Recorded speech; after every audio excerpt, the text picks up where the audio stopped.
Each year, thousands of people fleeing war, persecution, and poverty die crossing the Mediterranean Sea trying to reach Europe.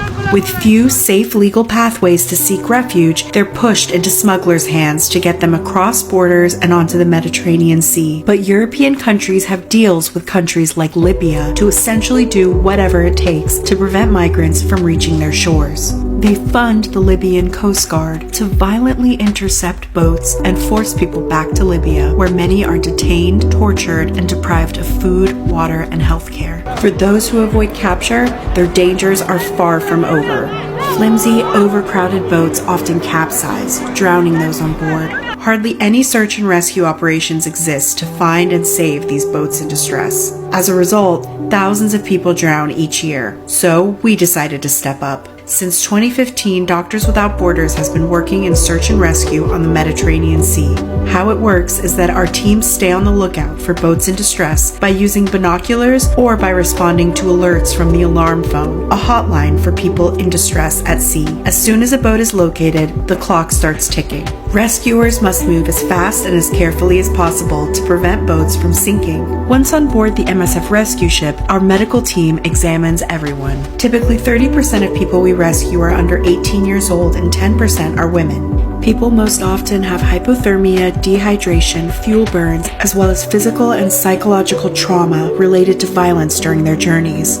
The final stage of the rescue is finding a safe place to disembark the survivors. Over the years, countries on Europe's coast have used legal and administrative harassment tactics against humanitarian organizations like us that provide search and rescue assistance. But despite these odds, Doctors Without Borders remains fully committed to saving lives at sea. Mediterranean migration.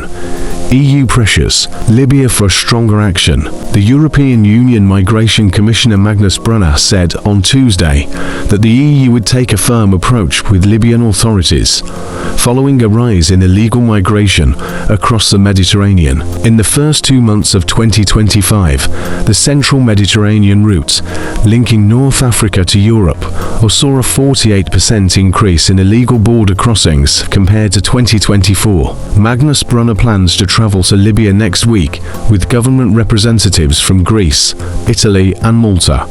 He discussed the upcoming visit in a meeting with Greek Prime Minister Kyriakos Mitsotakis in Athens. That is actually a question which bothers us quite a lot at the moment.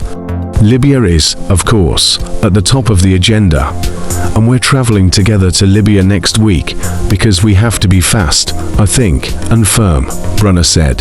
The European delegation will demand tougher measures from Libyan authorities to stop boats carrying migrants from leaving for Europe.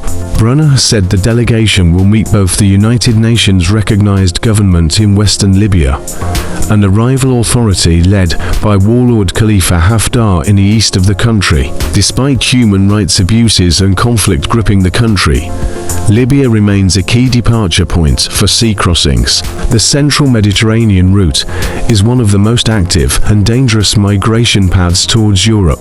Hundreds of people died in 2023 when a fishing boat carrying migrants from Libya to Italy sank off the Greek coast. Since the start of 2025, 540 migrants were reported dead or missing, according to the International Organization for Migration's Missing Migrants Project. The persistent number of victims has prompted concerns across the EU. Greece recently announced plans to send warships to international waters in the Mediterranean, following a surge in crossings from Libya to the southern Greek island of Crete. Like and subscribe for more information. Thanks.